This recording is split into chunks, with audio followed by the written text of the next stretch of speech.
이 영상은 AI 성우의 음성을 활용하였으며 주요 브리핑 내용을 사전에 요약해 안내드립니다. 노동안전 종합대책에 대해 김영훈 고용노동부 장관이 브리핑합니다. 사회자, 지금부터 관계부처 합동 노동안전 종합대책에 관한 김영훈 고용노동부 장관의 발표가 있겠습니다. 고용노동부 장관. 여러분 안녕하세요. 고용노동부 장관 김영훈입니다. 노사정이 함께 안전한 이틀을 만들기 위한 노동안전 종합대책을 말씀드리겠습니다.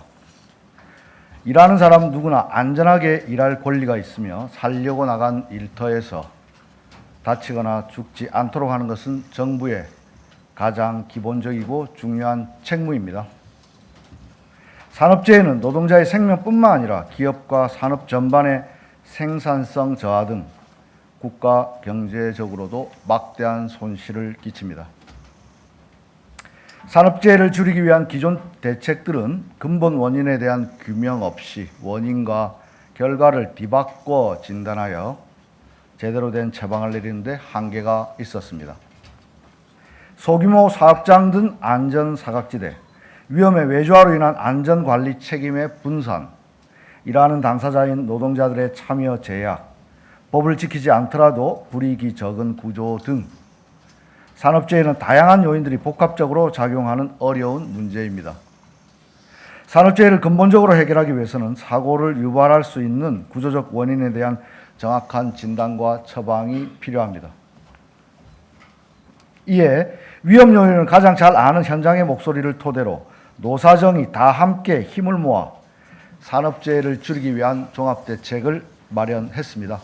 이번 대책의 핵심은 첫째, 실제 산업재해가 빈발하고 있는 영세사업장, 취약 노동자 등 안전사각지대에서 일어나는 산업재해를 예방하는 데 집중하고, 둘째, 안전주체로서 노사의 참여를 통해 당사자들의 역할과 책무를 명확히 하면서 공공부문이 이를 선대적으로 수행하고, 셋째, 안전의식 문화 확산을 위한 인프라 확대와 함께, 넷째, 중대재해 근절을 위한 실효성 있는 제재를 병행하는 것입니다. 이를 통해 산업재해 예방이 노사 모두에게 이익이 되는 구조로 전환되도록 하여 OECD 국가 중에 산재재율이 가장 높다고 하는 오래된 불명예를 반드시 끊어내겠습니다. 먼저 소규모 사업장 등 안전사각지대에 대한 예방 지원을 강화하겠습니다. 소규모 사업장은 추락, 끼임, 부딪힘 등 재래형 사고가 전체 사고의 60%로 다수 발생하고 있습니다. 이에 따라 소규모 사업장 등에 대한 재정 인력, 기술, 교육에 대한 지원 등을 대폭 확대할 수 있도록 안전한 일터를 위한 예산을 올해보다 4,733억 증액한 2조 723억으로 편성했습니다. 특히 12 미만 사업장의 추락, 끼임, 부딪힘, 사고 예방을 위해 방호장치 등 안전설비 지원에 433억 원을 신규로 편성했습니다. 스마트 안전장비에 대한 지원을 확대하고 현장에서 실제 필요한 안전시설 장비를 신속히 지원하는 한편 부처 간 협업 R&D를 통해 AI 기반 안전기술 제품이 적극 활용되도록 하겠습니다. 안전보건관리자 선임 대상 사업장을 현재 50인 이상에서 더 확대하고 소규모 사업장이 밀집한 지역산업단지 등에서 안전관리자를 공동으로 채용할 수 있도록 현장 지원을 강화하겠습니다. 생명안전 인지도와 감수성 제고를 위해 안전교육을 확대하겠습니다. 공공부문부터 관련 업무 담당자는 안전교육 이수를 의무화하고 외국인 노동자에게는 모국어에 기반한 기초 안전교육을, 사업주와 직업계고 학생을 위해 찾아가는 교육도 확대하겠습니다. 사고 비중이 높은 외국인 노동자, 특수형태 근로 종사자, 고령 노동자에 대한 맞춤형 지원도 강화하겠습니다. 외국인 사망사고 발생 사업자는 3년간 외국인 고용을 제한하며 장기 근속 등 역량 있는 외국인 노동자를 안전 리더로 지정하여 안전교육과 작업 노하우 등을 전수할 수 있도록 하겠습니다. 특수형태 근로 종사자에 대한 산업안전보건법 보호 범위는 확대하면서 고령자에게 친화적인 작업 환경을 개선할 수 있도록 비용을 지원하겠습니다. 지방자치단체, 민간과 함께 촘촘한 예방 시스템을 구축하여 2028년까지 총 61만 개소 사업장을 점검 감독하겠습니다. 30인 미만 사업장은 지방자치단체 감독권한 위임과 연계하여 점검 감독을 강화하고 지역 특성에 맞는 예방 사업을 추진할 수 있도록 내년도 신규 예산으로 143억 원을 편성했습니다. 감독 역량 경험 있는 공공 민간 분야 퇴직자 1,000명을 안전지킴이로 채용해 18만 개소 영세 사업장에 투입하고 민간 재해 예방 기관을 통해 33만 개소 사업장을 체계적으로 관리하겠습니다. 두 번째, 안전주체로 노사 역할과 책무를 확립하겠습니다. 도급 계약 시 적정한 비용과 충분한 공사 기간을 보장하여 안전을 확보하겠습니다. 공공 민간 발주자에게 적정한 공사비를 산정할 의무를 부여하고 산업안전보건관리비 계상 의무 주체를 원청까지 확대하여 하청 현장의 안전관리 활동에 필요한 재원이 확보되고 제대로 집행되도록 하겠습니다. 민간공사 설계서에 공사기간 산정 기준을 포함하여 계약 단계에서부터 적정 공사기간이 확보되도록 하고 건설 공사기간 연장 사유에 폭염 등 기상재해를 추가하여 노동자 보호를 강화하겠습니다. 아울러 건설 현장 불법 하도급 합동단속을 정례화하고 산재 예방 능력을 갖춘 수급인을 선정 계약하도록 법 개정을 추진하는 한편 건설공사 각 단계별 주체의 의미를 명확히 하는 등 안전관리를 강화하겠습니다. 위험 요인이 많은 대규모 사업을 수행하는 공공기관부터 안전을 준수하기 위한 선도적 역할을 하겠습니다. 안전경영 원칙을 위반하여 중대재해 발생에 책임 있는 기관장은 해임을 건의할 수 있도록 공공기관 운영에 관한 법률을 개정하겠습니다. 공공기관 경영평가 시 산재 예방을 위한 배점을 대폭 상향하고 원청으로서 안전관리 책임을 다하도록 관련 지표도 바꾸겠습니다. 일터 민주주의를 확대하여 산업재해 예방하겠습니다. 사고가 또다시 발생하지 않도록 사고 경위와 원인을 담은 재해 조사 보고서를 공개하고 기업의 재해 현황과 재발 방지 대책 등을 공시하는 안전보건 공시제 도입하겠습니다.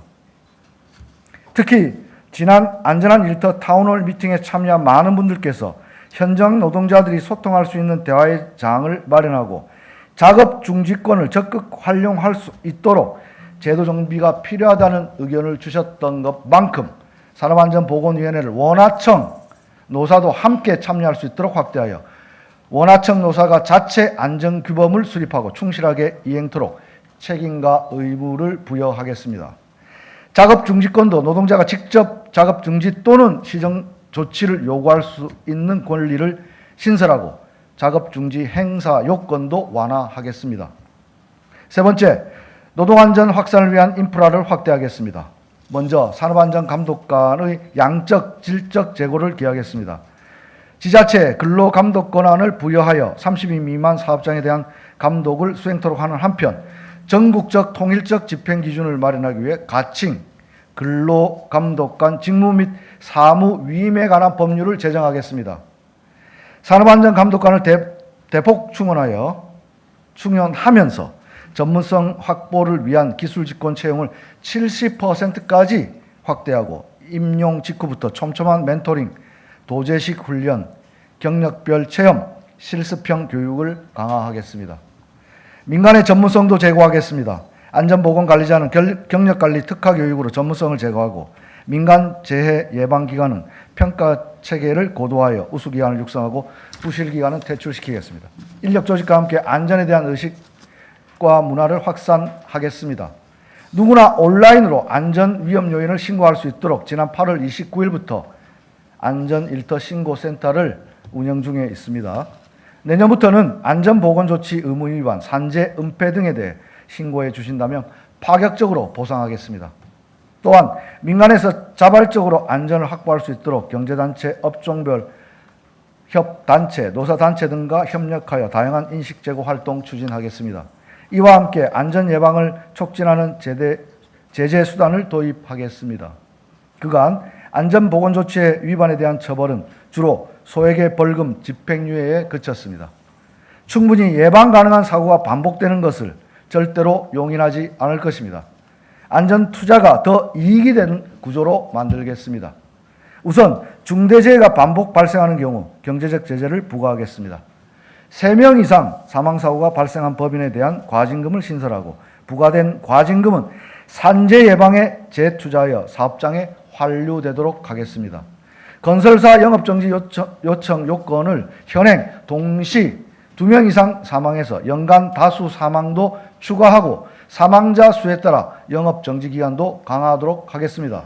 아울러 중대재해 반복 사업장은 공공입찰 제한을 강화하고 공공조달 전 분야에서 낙찰자 결정 시 중대재해 발생 여부에 대한 평가를 강화하겠습니다.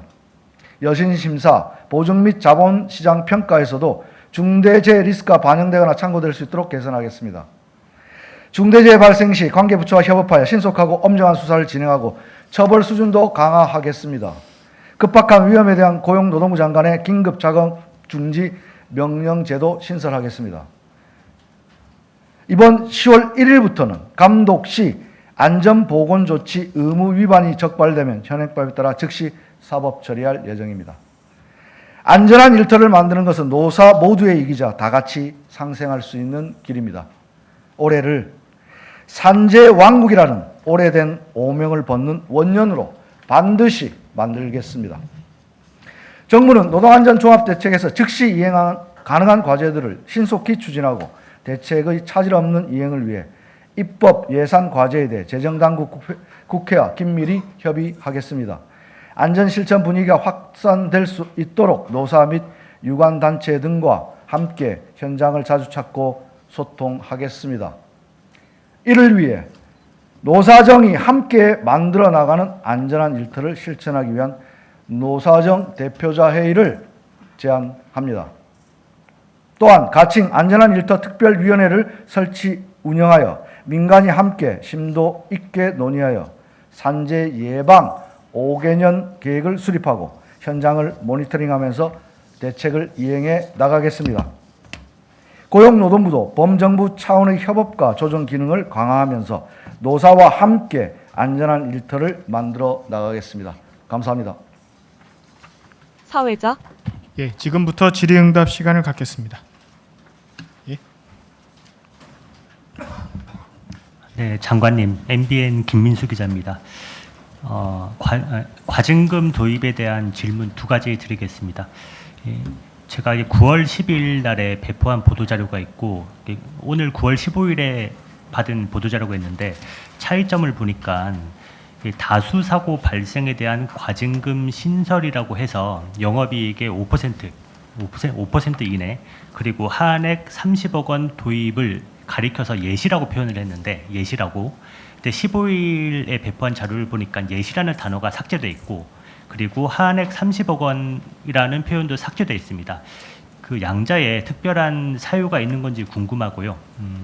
그리고 또 하나는 이번에 도입된 과징금에 대해서 매출액도 아니고 순이익도 아니고 영업이익의 5% 이내인 건 또 무슨 이유가 있는 건지도 말씀 부탁드리겠습니다. 고용노동부 장관 네, 질문 감사합니다. 과징금 등 경제적 제재 방안에 대해서 명시적으로 또는 지난번 대책하고 좀 달라진 이유가 무엇인지 질문하셨습니다. 저는 안전한 일터를 만들기 위한 그리고 오래된 우리나라의 산재왕국의 오명을 벗기 위해서 가장 중요한 것은 노사정 모두가 힘을 합쳐야 된다고 생각합니다. 특히나 산업 현장에 노사가 함께 예방의 주체로 거듭나는 것은 대단히 중요합니다. 경제적 제재 등 다른 제재도 마찬가지지만 어찌 보면 기업의 입장에서는 새로운 규제가 강화되고 제재만 늘어나는 것 아니냐라고 하는 불만의 목소리도 있을 수 있습니다. 그래서 제가 오늘 노사정 대표자회의를 제안한 것은 오늘의 이 발표가 끝이 아니고 이후 구체적인 제재 방안, 예방 조치 방안들 노사가 함께 만들어가자라고 제안 드리는 것입니다. 그 속에서 예시한 것은 연간 지금 현재 제도에 말하자면 공백이라 할까요?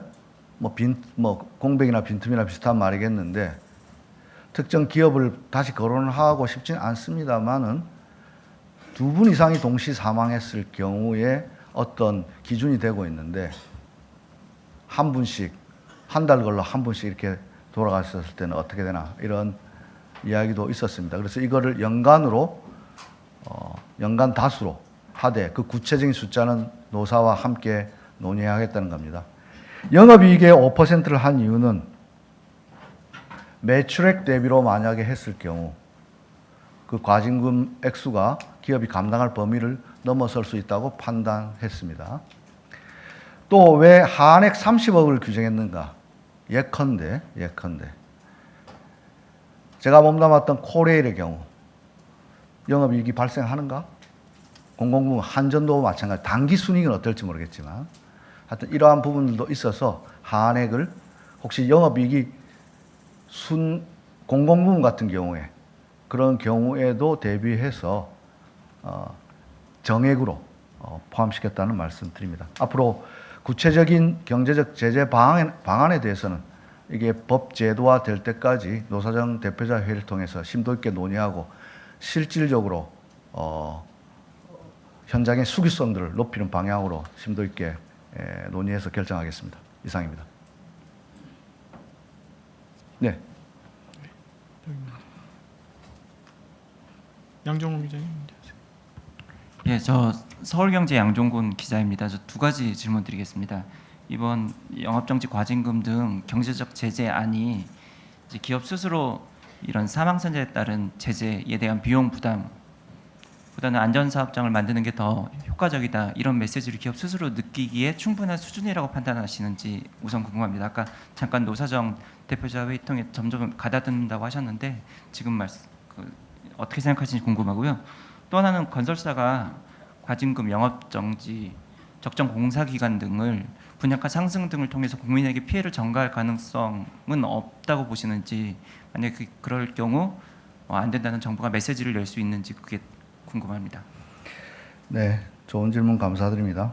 일단 말씀드리고 싶은 것은 제재와 관련해서 과거의 기준으로 미래를 예단하지 말았으면 좋겠습니다. 과거의 기준으로 미래를 예단하지 말자. 이번 종합대책의 특징은 아까도 말씀드렸듯이 여기 계신 우리 정부 부처 주요 부처가 함께 머리를 맞댔다는 종합 그런 측면에서 범정부 대책이고요. 그 대책의 첫 번째로는 실제 사고가 발생되는 맨 끝단에 대한 지원을 강화하겠다는 것입니다. 그렇게 했음에도 불구하고 반복된다면 경제적 제재를 수반하는 것인데요. 예컨대 1년에 3분 이상 돌아가시는 건설업체를 조사해 보니 동시 2분 이상 조사했을 땐 4개 업체 정도가 있었는데 연간 3분을 조사했더니 7개 업체로 3개 업체가 늘어났습니다. 과연 우리가 이러한 범정부 대책을 수립하는 데 3개 업체를 못 줄일 것인가 저는 생각합니다. 그런 차원에서 이번 제재 기업도 같이 동참하면서 지원과 제재가 병행된 사실 말씀드리고요. 혹시나 이러한 제재가 소비자에게 부담이 되지 않겠나라는 질문이십니다. 충분히 고민될 수도 있습니다. 하지만 이제 안전이 브랜드가 되는 세상입니다. 제가 볼보 예를 많이 듭니다. 볼보는 안전 그 자체로 브랜드입니다. 얼마 전에 타이거 우즈가 제네시스 GV90 탔는데 큰 사고가 났는데 크게 안 다쳤지 않습니까? 현대차의 안전성이 세계적으로 입증되었습니다. 광주의 어떤 건설 현장에서 아파트가 붕괴되었습니다. 이제 소비자들도 안전한 아파트에 산다는 것이 그 자체의 브랜드가 되는 세상이 되었다고 생각합니다. 더 나아가서 만약 중대재해가 발생된다면 작업중지권 발동되고 공기는 더 늘어납니다. 결코 이러한 안전에 대한 사전적 예방이 분양가 상승이나 원가를 상승시키는 것이 아니라는 점 다시 한번 강조드립니다. 이상입니다. 네. 예, 안녕하세요. 정관님, 대한경제 박흥순 기자라고 합니다. 저는 건설업에서 영업정지 요건에 대해서 한 가지 여쭙고 싶습니다. 연간 다수 사망이라는 요건이 나오는데요.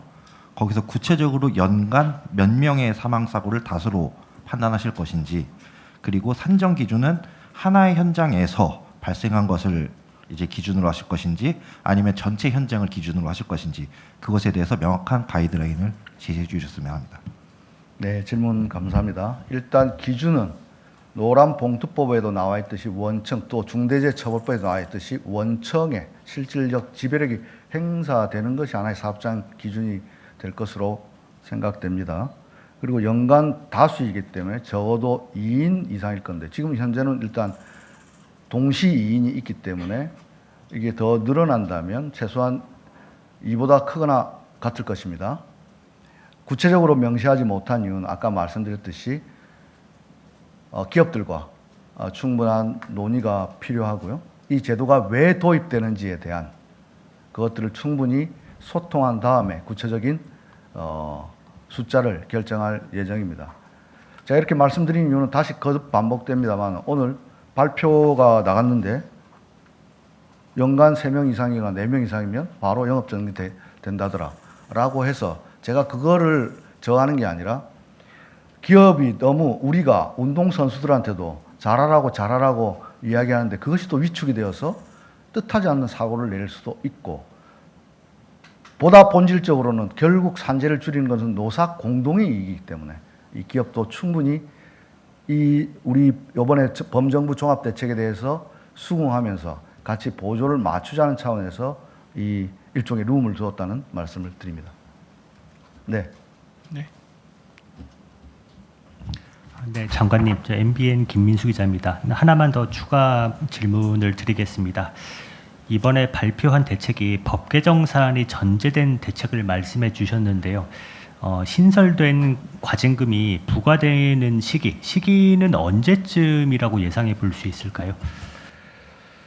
법 개정 수반되어야 합니다. 그리고 오늘 오전에도 물론 이전에 고위 당정대 협의를 거쳤고 오늘 오전에도 당정 협의를 거쳐서 오늘 발표문에도 나와 있지만 당과 예산 당국과 긴밀히 협의해 나가겠습니다. 법 개정 시기 오늘 오전에도 질문이 있었습니다. 이 부분에 대해서는 저희들이 이번 정기국회 때 신속하게 처리해야 될 법안들을 당과 긴밀히 협의해야 되니까 그 결과에 따라서 아마 진행되지 않겠나 싶습니다. 제가 행정부의 국무위원회 한 사람으로서 법 개정 통과 시기를 지금 현재 예단해서 말씀드리지 못하는 점 양해 부탁드리겠습니다. 당정하고 긴밀히 협의하겠습니다. 그리고 우선순위를 정해서 종합대책이 빠르게 안착될 수 있도록 잘 협의하겠습니다. 네. 네. 네, 연합뉴스의 옥성구입니다. 그 역대 정부마다 노동안전 종합대책은 매번 발표가 됐었는데 산재가 매번 크게 줄지는 않아서 이번 대책에서 그 범정부라고 말씀하셨는데 좀 차별화할 수 있다고 평가할 수 있는 게 있는지랑 그리고 그 중대재해 예방 5개년 로드맵을 매번 얘기하셨는데 거기에 좀 발표 시점은 언제 될 거고 오늘 대책에 좀 담기지 않은 내용은 어떤 게 들어갈 수 있을지 궁금합니다. 네, 좋은 질문 감사드립니다. 재탕, 삼탕, 반복되는 대책 이런 거 아니라고 저는 말씀드립니다. 적정 공기라는 것들 건설 현장 노사 모두의 오래된 요구였습니다. 적정 공기가 확보되지 않은 상황에서 작업 중지권 실효성 없습니다. 저는 건설 현장만 물론 산재는 제조업에서도 많이 일어나고 시골에서도 많이 일어나고 벌목하다가 일어나고 1억 미만 사업장에서 일어나고 곳곳에서 일어나는데요. 워낙 건설업에 집중되다 보니까 질문이 그렇게 되는데 저는 적정 공기 하나만으로도 이건 물론 건설안전특별법 제정해야 합니다. 저 개인적으로는 대단히 진전된 계획이다라고 생각합니다. 국토부하고 잘 논의하고 당정 협의해서 빠른 시일 내에 건설안전특별법 그리고 발주자 원청의 책임, 감리, 설계까지 곳곳에 책임을 부과하는 것들 대단히 중요한 문제입니다. 또 하나 제가 강조드리고 싶은 것은 이른바 일터 민주주의라고 하는 광장의 민주주의를 일터 민주주의로 확산시키는 것, K민주주의의 완성이라고 저는 말씀드렸는데요. 그것이 바로 현장의 노사가 예방의 주체로 거듭나는 것이고 맨 끝단에 있는 노동자들이, 하청 노동자들이 그 위험을 평가할 수 있는 알 권리, 그리고 그걸 알았다면은 원청에게 개선을 요구할 수 있는 참여할 권리, 그리고 그럼에도 불구하고 발생되는 부지불식간의 산재에 대해서는 실질적으로 피할 권리를 주는, 이것이 또 중요한 대책 중에 하나라고 생각됩니다. 노동자에게 그러한 권리를 주는 만큼 노동자나 노동조합도 그에 합당한 책임의식을 가지고 산업안전의 주체로서 저는 같이 책임있게 나서주실 것을 당부드립니다. 그리고 끝으로 이번 대책에 제가 다른 점이라고 말씀드린 것은, 대통령께서도 말씀하셨지만은 산재 줄이는 것은 노동부만의 문제는 아니고 모든 부처가 협업해서 이 오래된 오명을 벗자고 말씀 주신 것, 이것이 일회성에 그치지 않는다는 점 강조드립니다. 그런 차원에서 두 번째 질문, 특별상설위원회, 대통령께서 지시하신 내용입니다. 영국의 로벤스 위원회도 있고 제가 싱가포르 사례도 들었습니다. 싱가포르는 무려 20년 개념, 20개년 계획을 가지고 산재를 획기적으로 줄였다고 하지만 그 기간은 20년이 걸렸습니다. 구조적 문제 바꿔야 하고요. 그런 차원에서 일회성으로 끝나지 않게 특별위원회 만들어서 모니터링하고 정책 개발하고 해서 이 계획이 단순한 일회성 처방으로 끝나지 않도록 그렇게 하겠다는 것이 차이점이라면 차이점이 되겠습니다. 이상입니다. 사회자. 추가 질문 있으신가요, 기자님들? 예, 장관님, 마지막으로 좀 질문드리고 싶은 것은 노동자에게 작업 중지권을 준다고 하셨습니다. 노동자가 작업 중지권을 행사할 수 있게 된다고 하더라도 노동자 스스로가 작업 중지권을 행사할 만한 상황인지 판단하기가 쉽지 않고, 그리고 작업 중지권 사용으로 반드시 비용이 상승할 테니까 여기에 대해서 원청으로부터 갖가지 불이익을 받을 거란 두려움도 있을 것입니다. 그 원청으로서도 이 공기에 대한 불확실성이 증가하게 되는 건데, 이런 상황에서 노동자에게 작업 중지권이 신설된다고 하면 노사 모두에게 납득할 만한 기준을 제시할 수 있으신 것 같으신가요? 좋은 질문이십니다. 작업 중지권이 그동안에 법문으로 명시화되어 있음에도 불구하고 그 실효성에 대한 의문이 많이 제기되었습니다. 특히나 작업 중지권 행사했다가 손해배상 청구당해가지고 그거가 몇 년 동안 소송이 걸리는 경우도 있었습니다. 그래서 실질적인 작업 중지권 행사를 위해서 저희들이 개정하고자 하는 것은 급박한 위험의 우려가 있을 때까지 포함해서 급박한 위험의 우려가 판단됐을 때 노동자가 작업 중지권 발동할 수 있도록 하고, 또는 더 나아가서 사용자에게 작업 중지권을 행사하라고 요청할 수 있도록 하거나, 또는 노동조합이 작업 중지권의 주체가 될 수 있도록 하고, 더 나아가서 고용노동부 장관이 이전에 사고 중대재해 발생했을 때 작업 중지권 시달하는데 저에게도 작업 중지권을 부여해서 실질적으로 위험을 피할 수 있도록 제도화하겠습니다. 이상입니다. 예. 사회자. 정해진 시간이 다 되었습니다. 이상으로 브리핑을 마치겠습니다. 감사합니다. 고용노동부 네, 감사합니다. 장관.